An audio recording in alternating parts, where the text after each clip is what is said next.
Shabbat Shalom, everybody. Can you hear okay? The microphone's working? Hello, hello, testing, testing. Testing, 1, 2. This is not that kind of microphone. If you're reading, please do not touch the microphone. Please do not move the microphone. Leave it right where it is. This is a spatial microphone. So we're not touching it, we're not moving it. Everybody okay? You look. Yes, because last week we didn't use this microphone. This is brand new. It wasn't here last week. No. So last week, correct.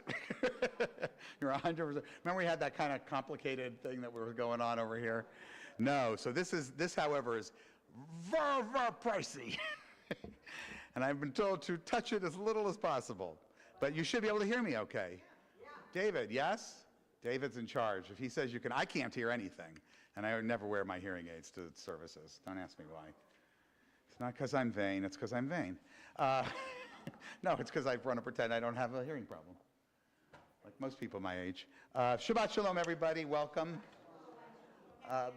Thank you. Yes, the Oneg tonight is sponsored by me, apparently, because Arthur decided he wanted to celebrate our anniversary, and it's our 15th wedding anniversary, 25 years, yes. Everybody, happy anniversary. No. And we had to go to Montreal, Canada in 2009, you may remember. This was not so legal here, so here we are, all those years later. Our readers tonight are Kathy Radner, Janice Young, Marty Bernstein, Greg Campo, and Steve Haas. And we will begin on the first slide. Followed by that, Robin and Steve Haas will come up and light our candles. Light has always guided us, illuminating the way through times of darkness and celebrating moments of joy. Tonight, as we kindle these Shabbat lights, may they remind us of the strength we carry within and the responsibilities we share beyond ourselves. May these Shabbat lights bring warmth to our hearts and clarity to our minds. As the flames rise, may they inspire us to act with courage, compassion, and urgency, bringing light to those who need it most. May we be blessed with light, peace, and purpose. Robin and Steve?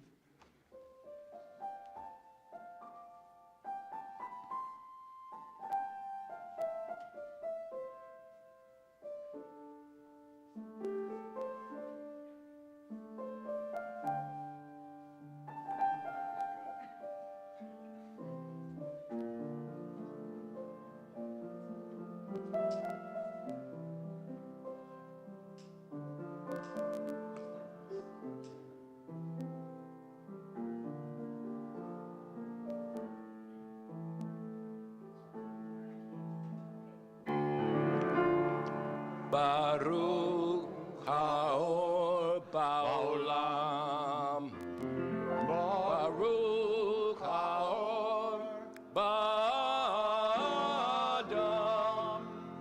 Baruch haor ba'shalom, ba'shalom, Baruch haor, Baruch haor Shabbat.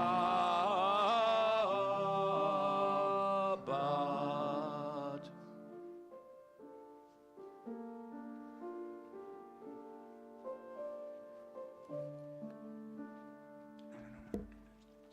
Sorry, you missed the whole announcement. We're not touching the mic. Oh, okay. Whoops. As the week slips behind us, we open the door to Shabbat, inviting its calm and beauty into our lives. Shabbat does not come to us from beyond, but is something we create. A time to pause, to breathe, to find joy in one another's company, and meaning in a shared experience. By gathering on Shabbat, we transform the ordinary into something extraordinary. In this time, we celebrate the tradition of rest and renewal, softening the burdens of the week and strengthening the connections we share.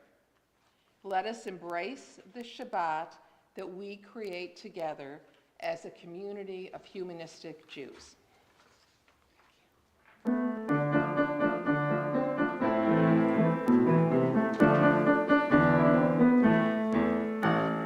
Lecha dodi likrat kala, B'nai Shabbat kabla.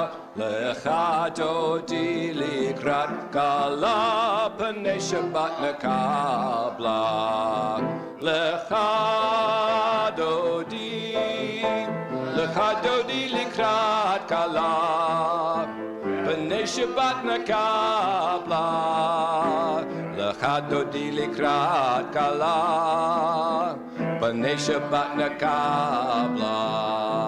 Likrat Shabbat lichu v'nelcha, Ki et habracha hi mevia, B'simcha barina ufos hola, B'nai Shabbat nakabla. Lecha dodi likrat kala, B'nai Shabbat nakabla.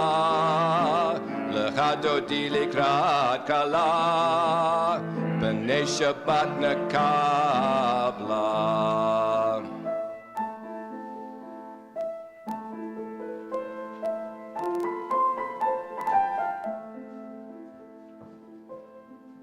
Shabbat Shalom.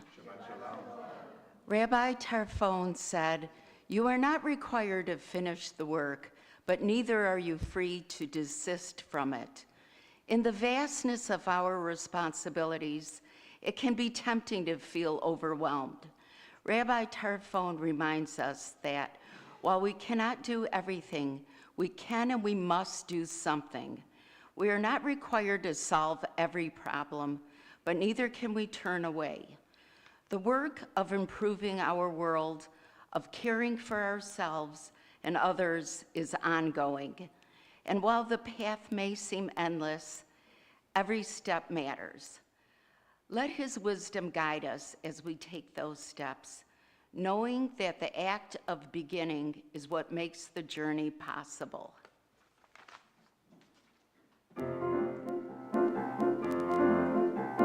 Lo alecha hamlacha ligmor, Lo alecha ligmor, Lo alecha hamlacha ligmor, Lo alecha ligmor, Velo ata ben chori leibatel mimena, Velo ata ben chorin, Velo ata ben chori leibatel mimena, Velo atan ben chorin.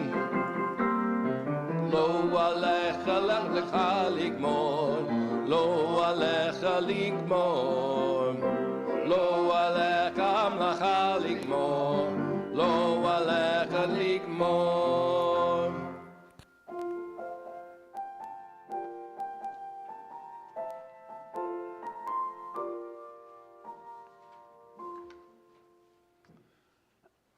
Through the lens of tradition, Jewish history has often been interpreted as part of a divine plan, a narrative of chosenness and destiny. Let me say, of course, we all know as children, we were taught, the Jews are the chosen people, right? Sure.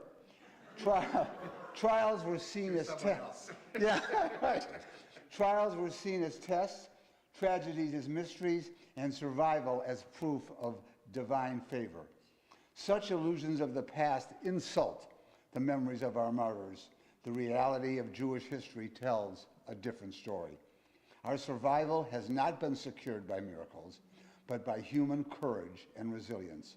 Today, as anti-Semitism rises again in ways both familiar and new, we are reminded of this. There is no divine justice that guarantees our safety, and there is no higher power that will save us from hatred. It is our actions, our solidarity, our commitment to each other that will define the Jewish people's future. If Jewish history has any message, it is the demand for human self-reliance. In an indifferent universe, there is no help from destiny. Either we assume responsibility for our own fate, or no one will. A world without divine Guarantees and divine justice is a little bit frightening, but it is also the source of human freedom and human dignity. We stand alone and yet together to create the world we want. What a great piece. What I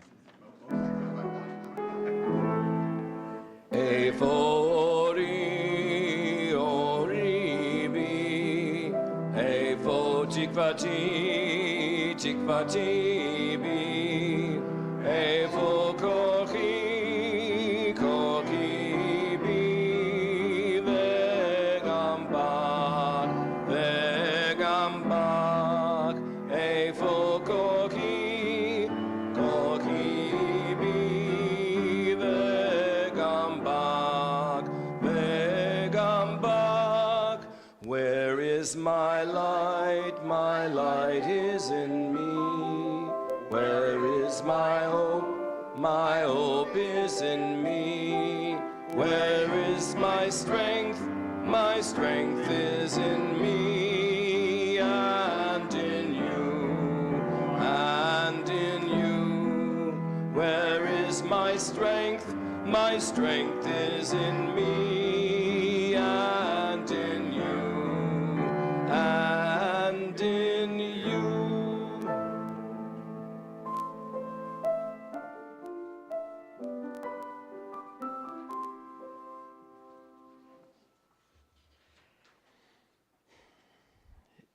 If I am not for myself, who will be for me? If I am only for myself, what am I? And if not now, when? These words of Rabbi Hillel resonate across millennia. They challenge us to turn inward, to strengthen ourselves and our communities. In times of threat and uncertainty, they remind us that self-care is not selfish, it is survival. Yet turning inward cannot be our entire story. Rabbi Hillel reminds us that it is but the beginning of a greater call, a foundation upon which we can build our connection to others.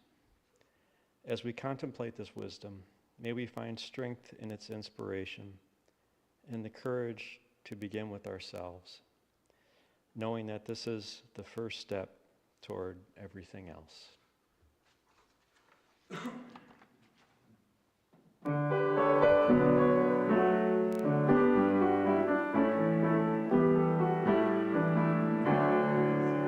אם אין אני לי מי לי, וכשאני לעצמי מה אני, ולא עכשיו, אימתי,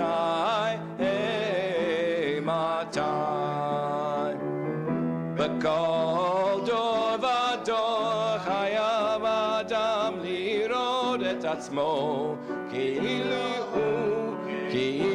הוא יצא מהמים. אם אין אני לי מי לי, וכשאני לעצמי מה אני, והוא עכשיו אימתי, ולא עכשיו אימתי.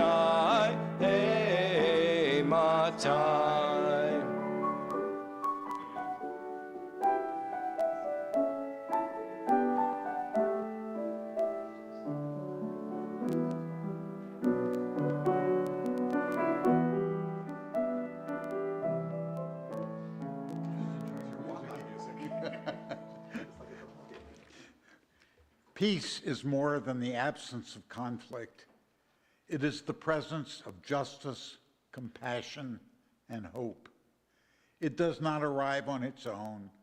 It must be nurtured through the strength to stand firm in our convictions and the willingness to seek understanding.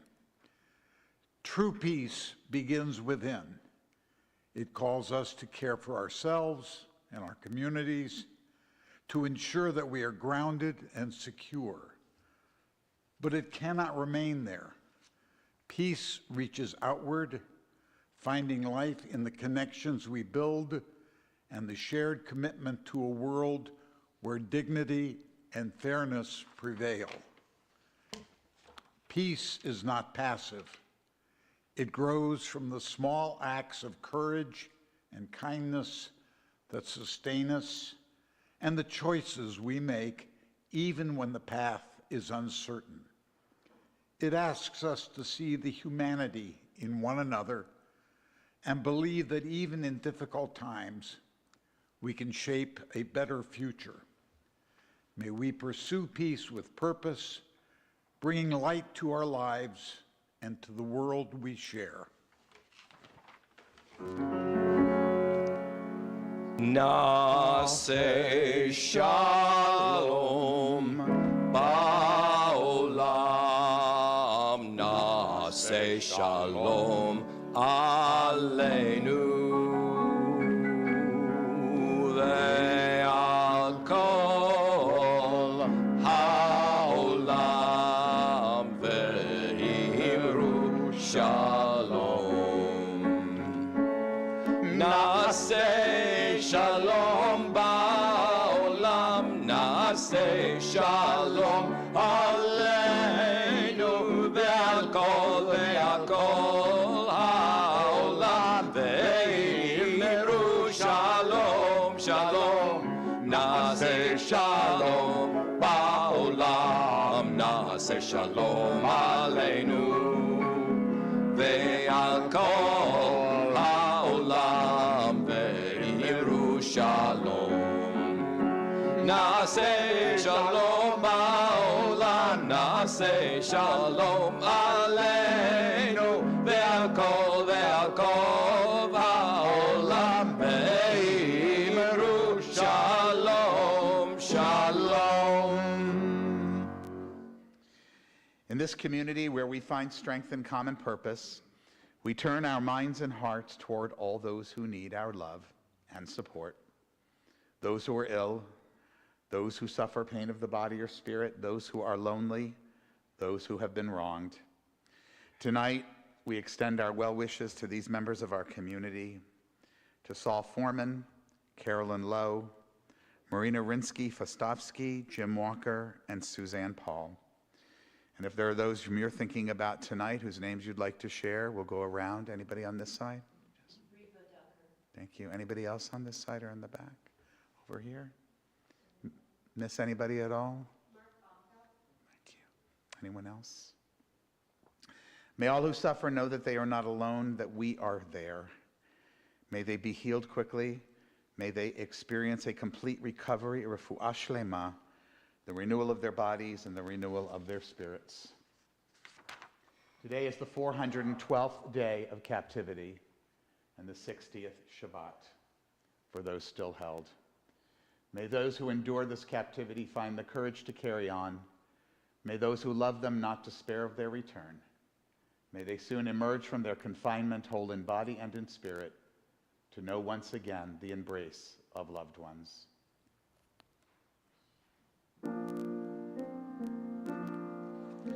מקום הכוח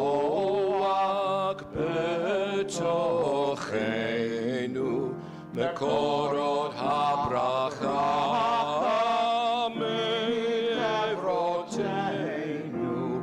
May the source of strength that dwells so deep within us help us find the courage to make our lives a blessing, and let us say Shalom. Mekom hakoach betochenu, mekorot habracha me'evrotenu. May those in need of healing know refuah shlema, the renewal of body, the renewal of spirit, and let us say Shalom.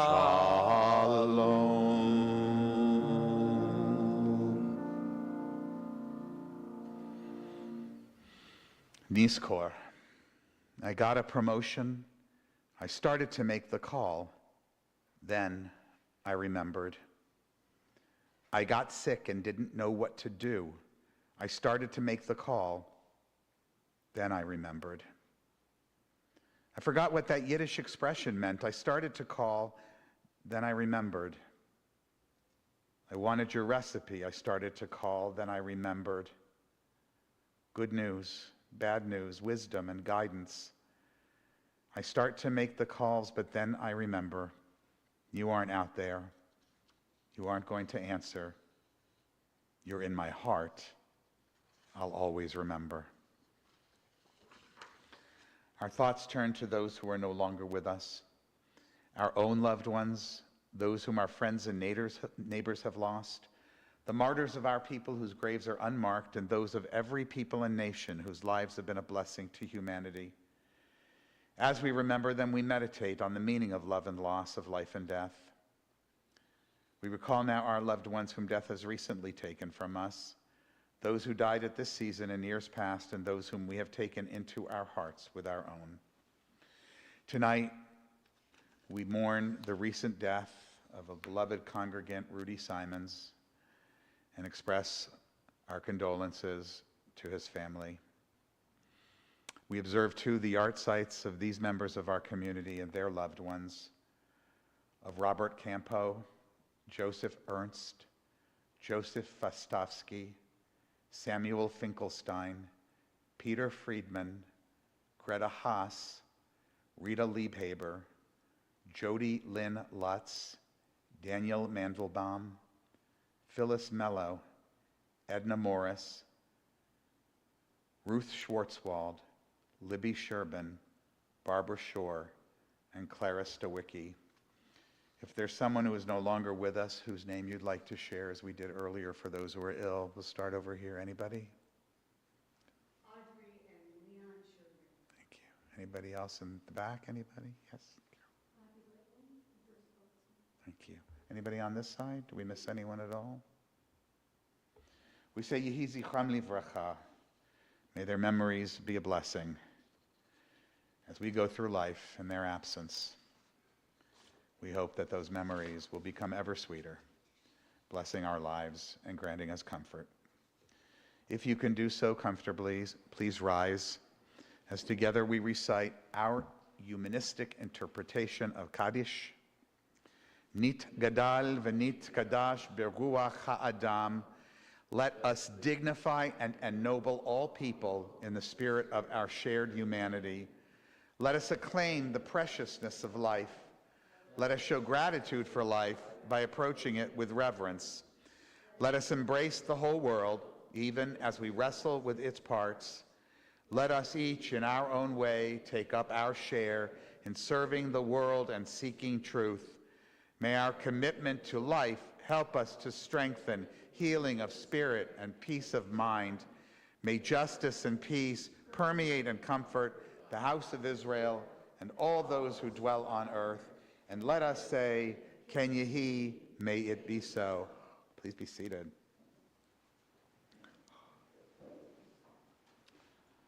I actually had a song I was going to ask you to learn, and then I forgot to call you about it. That's the kind of week I've had. Must be tough. So you can't blame them for not knowing it. Next time I do Remain on Neely, I'll try to remember to find this one. And I'm going to talk about it in a minute because they did something similar in that song to what Debbie Friedman did in the version we sing tonight. I hope you noticed there was a lot of allusions to Rabbi Hillel's aphorism. It is one of the oldest and probably, I would say probably one of the most beloved of all the rabbinical teachings. Rabbi Hillel was no small figure on the Jewish stage. A lot of people were named Rabbi Hillel after him. A lot of things were named after Hillel.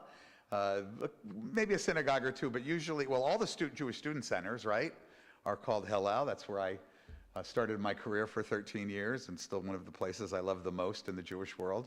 A bunch of day schools, any place really that honors the wisdom of our ancestors and can pick somebody wonderful. It's frequently going to be either a kiva who was a problematic character in his own right, and Hillel, who certainly was not. There were so many Hillels ultimately down the line that when we want to distinguish them, we call this one Hillel the Elder. He was the Nasi, the head of the Sanhedrin, and he wrote this three-part statement, which has these three parts, which we've been listening to tonight. We sang it, and I'm going to talk about it again. Each of which, if taken in isolation, really seems to be worthy, I think, of its own Torah study. You could spend so much time on each of these. The first part, if I am not for myself, who will be for me? The second, but if I am only for myself, what am I? And finally, the third, the urgent reminder, if not now, when? The nudge, independent as it can be of the other phrases, but placed here by Rabbi Hillel because of the urgency of his message, of both of his messages. To edit out just one part of Hillel's teaching risks losing its entire meaning. But we do that all the time. I did that on one of the posters in the lobby, where it says, if not us, who, and if not now, when. I just even had the chutzpah to completely paraphrase him and to leave out the first parts. But that's because there's so much wisdom contained in each part. This third part is a bold call to wisdom. And you know, sermonizers, we're allowed to do anything. Interpreters of Torah, interpreters of rabbinical texts, we're allowed to take things out of context. But sometimes it's important also to look at things in context, which is what we're going to do tonight. Hillel's words really are one of the biggest victims of being taken out of context. And I think that's because it's actually a very challenging phrase, or series of phrases, which is why we're going to take a look at each of them separately, and a little bit about what the commentators of old said, and try to see what it has to say to us today, at a time as one of our readings, that one, by the way, was mostly by Rabbi Wein. I just adjusted a few things in it to make it a little bit more contemporary, which referenced anti-Semitism, as we live at this time of heightened Jew hatred, part of an overall world of increasing polarization and division. We'll look at all of this as we contemplate what you've already seen, which is that at its core, Hillel's teaching is demanding that we find the golden mean, the balance, the delicate balance between that first phrase, which of course refers to taking care of our own and our community's needs, and the second, which speaks to reaching out beyond ourselves. But before I get into that too much, I just want to talk a little bit about Rabbi Hillel.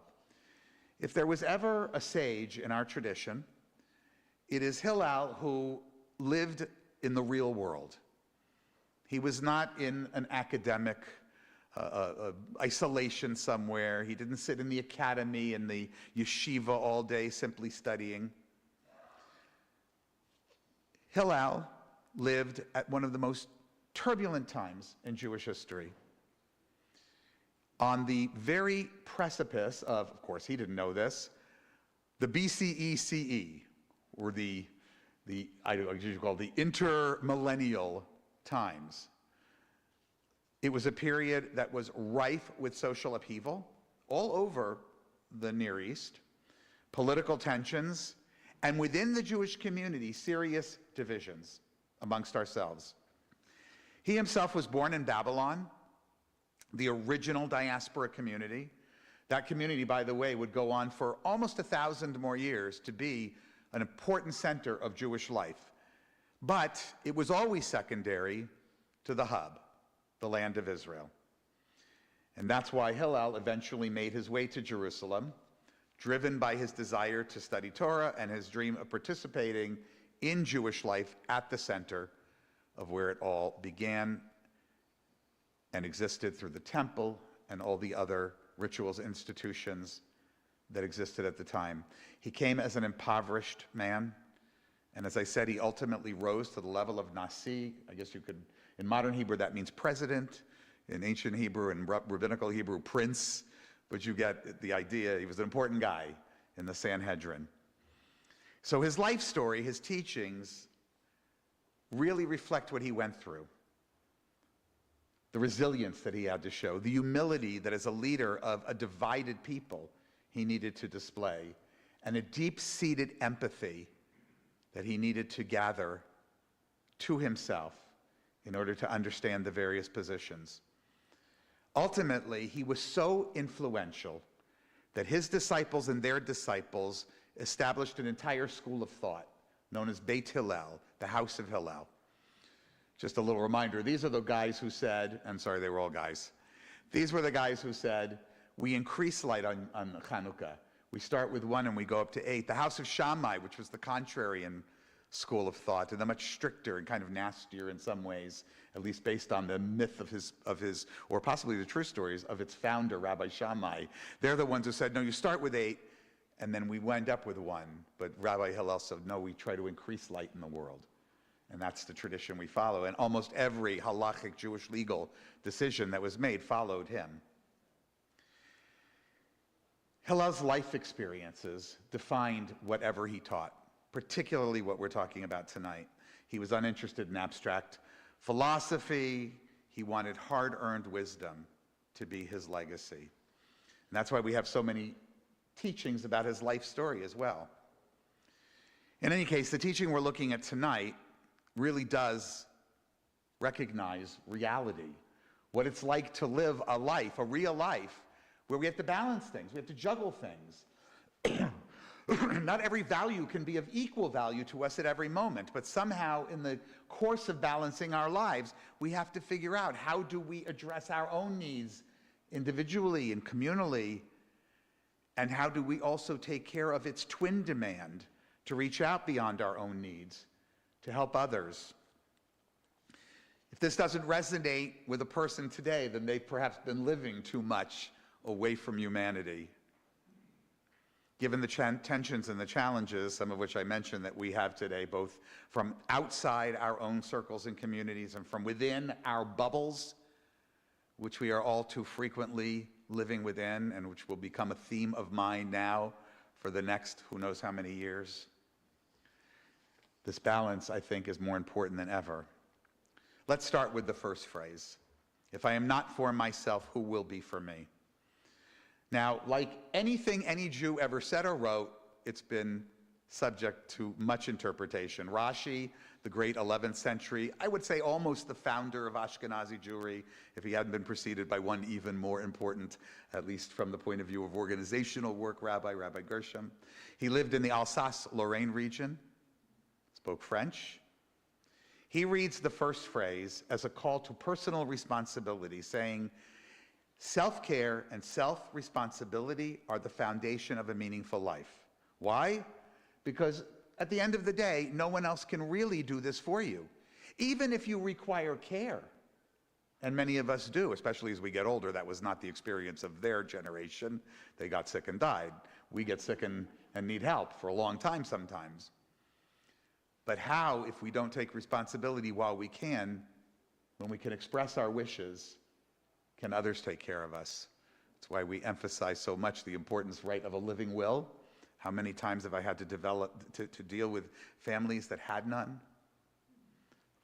We must view ourselves as the foundation of everything that comes out of us, he said. Maimonides, who was the great rationalist, also of the 11th century, though they did not know each other, he saw it as a point of moral fortitude. Your ability to be spiritually, emotionally, and physically capable of helping others starts with yourself. He said the first phrase is not different than the second phrase. It's not a balancing act, he said. It's actually, if you think about it properly, it's complementary. He was the king, by the way, of the idea of the golden mean. He was a neo-Aristotelian. If you ever studied Aristotelian philosophy, you know that that's a very major part of it. Now, as I said, none of this means that we don't ask for help for ourselves. This is not some kind of old libertarian statement. This is very communitarian in many ways. But as I said, if we're going to help ourselves, we have to help others help ourselves. Later interpreters, Rabbi Samson Raphael Hirsch, who happened to be a 19th century German Orthodox rabbi, responsible, some say, for founding modern Orthodoxy, so he was also a man of the modern world, argued that the self is always part of something greater. This was almost a mystical idea. That by grounding yourself in yourself, you are actually grounding yourself in everyone. And you see how the commentators try to work out this balance, to view them as not being in conflict, although we know that in practice they sometimes are. Probably the most erudite at trying to bring the two together without conflict was Martin Buber, the man of dialogue, the man of understanding and empathy and those trends. For him, it was what God was about. For us, it's about the human interaction. He said that being for oneself means truly understanding who we are and what we stand for, the only possible first step toward authentic dialogue with others. And any of us who have tried to work out our beliefs and have maybe taken a lifetime to figure out where we really belong, I think it's only then that we are able to truly enter into an empathetic and productive bridge building and dialogue with others. By valuing ourselves, he said, this is how we engage. This, he believed, was the key to empathy. Self-awareness must come first.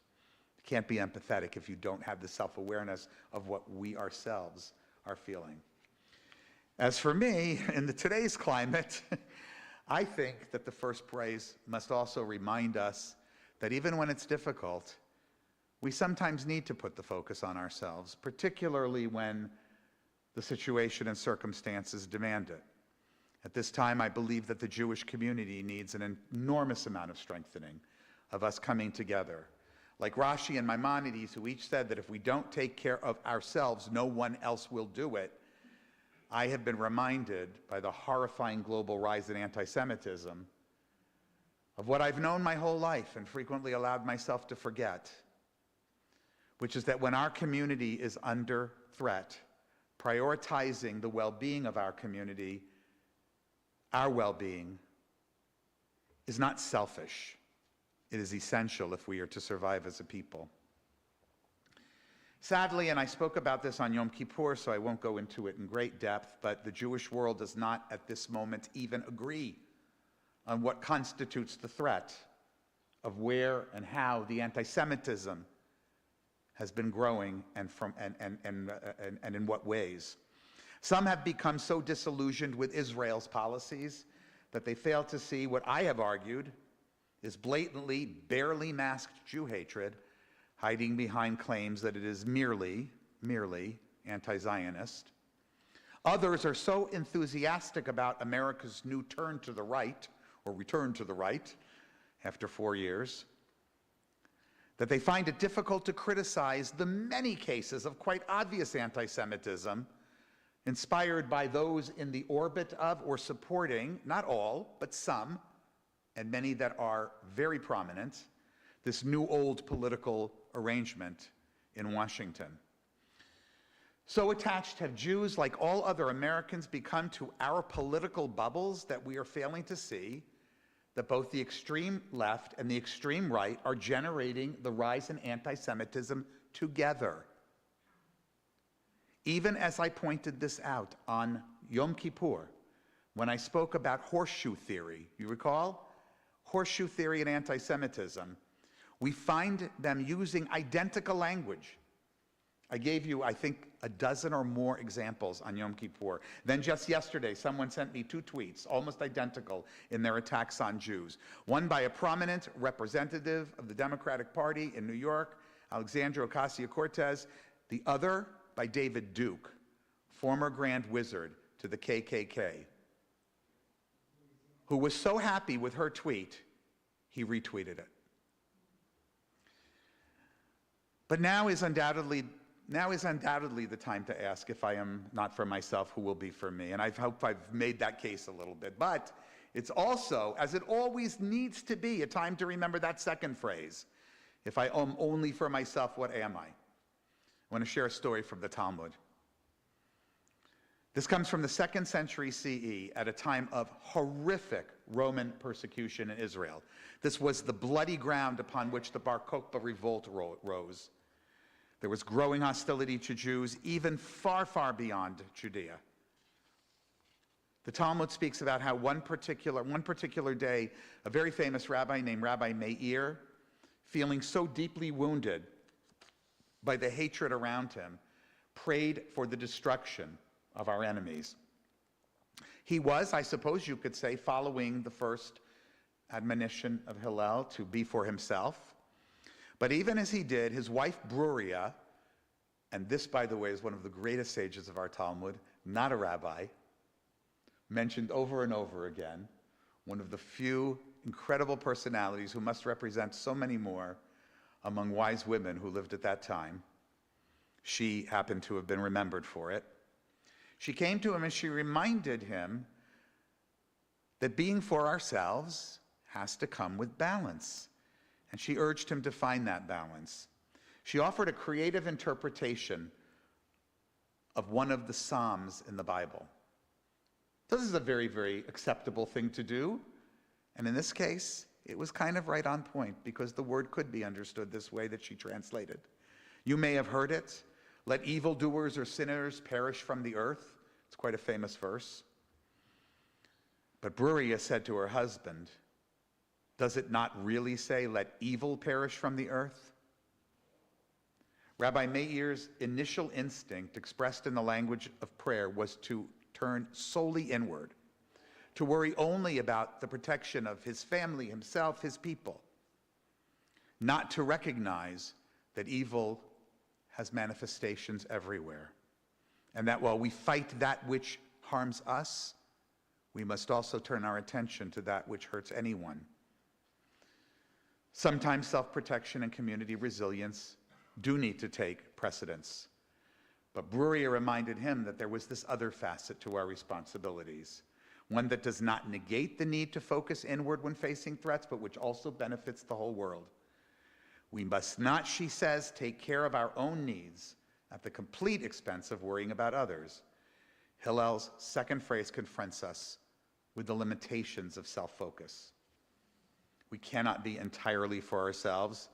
As that 17th century thinker and poet John Donne famously put it, no one is an island unto themselves.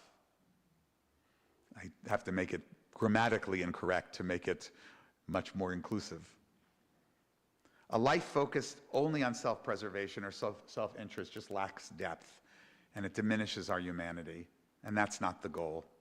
Rashi, the same Rashi who said that we must ultimately take responsibility for ourselves, especially when no one else can or will, he takes the second phrase to be nothing less than a moral imperative. A person who thinks and lives only for themselves is fully short of being human, of behaving as a human being. Maimonides took the phrase as a reminder, as we saw, to care for ourselves and our community, and he added that living only for oneself, though, betrays the higher purpose of life, which is to contribute to the common good. One of my favorite sages only died not that long ago, and too young. He was an Orthodox rabbi, but I think many of us loved him, Rabbi Jonathan Sacks, formerly the chief rabbi of England, but that was really just a title. He was really a man of the modern world, a proponent, by the way, as I've mentioned before, of secularism. He took it further, interpreting this phrase as a challenge to see our place within the larger fabric of humanity. That is, after all, part of the Jewish challenge. Doesn't it say, or la goyim, to be a light to the nations? For Sacks, true greatness lies in our ability to transcend self-interest and make a meaningful difference for others. Now, he defended the Jewish people very, very, very, very strongly. And yet, he viewed the ultimate goal of bringing our world together as coming from the balance of these two, arguing that those who live only for themselves not only fail in their duties, but risk losing any ethical identity, similar to what Maimonides said about losing their humanity. So, what about this final portion? If not now, when? Well, this is a great call to action, and everybody uses it as they want, as I did on my poster. It reminds us to go inward, to go outwards, but to do so, whatever we do, without delay. Neither of these can wait. Now, in the version of Im Ena Nili Mili that we sing, you may have noticed that there's a verse attached to it. B'chol dor vador chayav adam lirot et atzmo ki'ilu hu yatsa miMitzrayim. You just sang it. Maybe you didn't know what it meant, but you do know what it means, because it's in the Haggadah. In every generation, each person should view him or herself as having personally come out of Egypt. It's so famous in the Haggadah that even my Haggadah, which is a pretty liberal Haggadah, highlights it.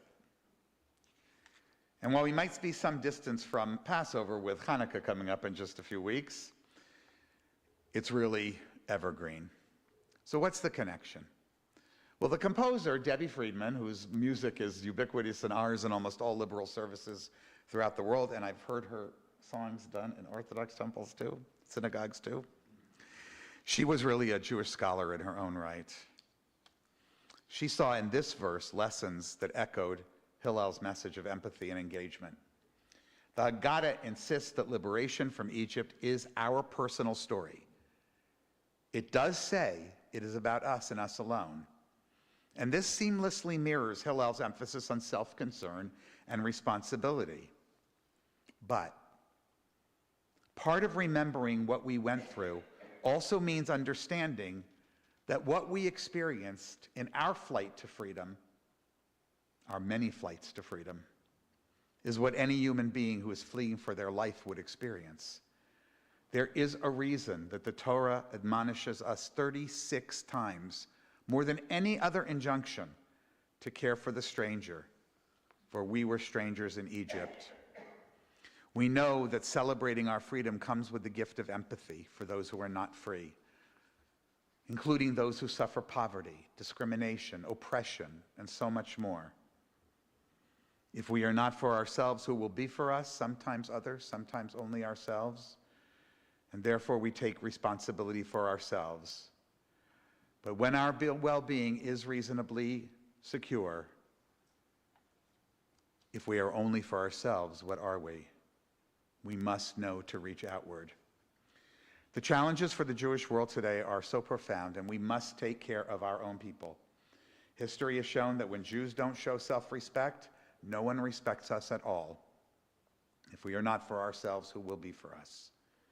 But even as we tend to our problems, we must continue to help those we can. Others need us. And the well springs of empathy that we have been nurturing through the Jewish experience call upon us to hear Hillel's second phrase as loudly as the first. If we are only for ourselves, then what are we anyway? Are we even human? Much less Jews. Hillel's teaching challenges us to live ethically and fully, to balance inward and outward focuses, to take care of ourselves and to serve others. And it ends by telling us something we all know as we get older: the time is short. If not now, when is our call to act on both without delay, to do what we must as if this were truly our only moment to act, because we never know when it really might be. Thank you, everybody. Shabbat Shalom. Okay. You know, I still have never gotten used to people clapping in shul. I get it. We're secular and all that. So we're off next week because we're going to be, doing things like I'm going to be watching football, but and digesting the turkey and so forth. But we'll be enjoying the holiday. We will be back the following week, and I'm going to be talking about resiliency with some reflections, particularly on one of my great role models and heroes, Dr. Viktor Frankl, and the book, The Meaning of Life, Man's Search for Meaning. I learned the name of that book wrong once, and I've never been able to say it right. And I've read it twice, but he doesn't requote himself in the book. I want to throw out two more things. I think we still have some need for soup, bread, spirits, et cetera, et cetera. And canned food. Canned food for December 13th, which will be our Super Supper and Hanukkah party. It's a big thing. We just put it in the J Family announcements too online. Lucky Friday the 13th. What did I say? The 8th? Friday the 13th. Lucky Friday the 13th. It's not a bad luck number for Jews. It is the age of Bar Mitzvah. It's a pretty phenomenal number. So we'll be doing that, and I want to remind people too of the retreat. So if you saw the information about it in the newsletter and you are interested, please email me and I will send you information about how to make a room reservation right away. We don't know what the final costs are going to be. They're not going to be very high. The biggest expense before was the accommodations, and we're going to be staying in a very nice place that's not going to cost us a ton, at a nice Hampton Inn in Cincinnati. And we've got some nice hosts giving us space to use, and we're going to be meeting with the congregation there of Humanistic Judaism, which is not a member of our movement, the only major one that is not. We'll find out why, or maybe we won't. I don't know. Who wants to rehash all that? But there's a rabbi there who did not, who did not, remember the Pharaoh who rose, who knew not Joseph? We are the rabbis who rose, who knew not what the hell happened before, so we don't really care. These are wonderful people, and we even have some family members from our congregation there. We are going to have a wonderful morning of learning together and hanging out, some free time to go do what you'd like. Cincinnati happens to be a magnificent town, and you can go right into Kentucky. If you've never been to the South, I know some of you have never been to the South, you can go right into Kentucky, just walk right across, and there you are. But also a significant stop, as we were, on the Underground Railroad, probably one of the most significant in the United States, second only probably to ours. And then Sunday morning, we're going to go to the Hebrew Union College, where we're going to see the Skirball Museum. We're going to see the Clow Library's rare book room. Some of the most important treasures of the Jewish written heritage are held there. The American Jewish Archives, a repository for almost every minute of our history. And we'll also see the, we'll just see the college as well. I am working on, and I think getting even closer to, a tour of the downtown Isaac Mayer Wise Synagogue, the Plum Street Temple, one of the oldest and most beautiful congregations, synagogues in the world. I know a lot of you send me pictures from Budapest and here and that and the other. This place is older and contains just as much history and is very, really should be on our list. So I'm working hard to get us in there. I'm not sure I will, but at the very least we'll see it from the outside. If you are interested, you can make reservations without any penalty, because we can cancel them up to 72 hours before check-in. And the reason I'm emphasizing that is we want to know if we need to get more rooms, because it's, believe it or not, this retreat is filling up. The dates are 2nd through 4th, so it's 2 nights, the 2nd through 4th. It's a 4-hour trip. It's a very nice drive. It gets prettier and prettier as you get closer to leaving Ohio, but I thought I would get a bigger laugh from Michiganders, but that corner of Ohio is very hilly and beautiful. Always reminds me of Pittsburgh, and now that I've spent a little time in Pittsburgh, the two towns are very comparable in a lot of ways in their geography. All right, that's it for tonight. Join us for our Oneg Shabbat, and we'll conclude with this lovely version of Hine Matov. Hine Matov u'ma'anayim shevet achim gam yachad. Hine Matov u'ma'anayim shevet achim gam yachad. Behold how good it is when people dwell together, living as one people, hand in hand.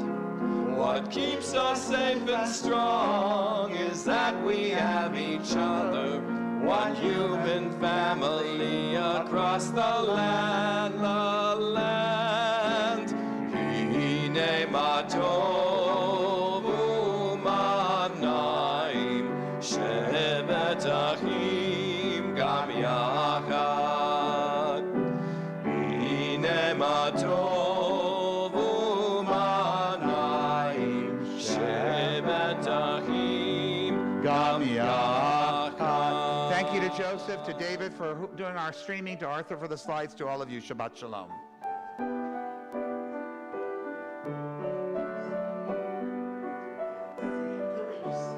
Okay. Happy Thanksgiving.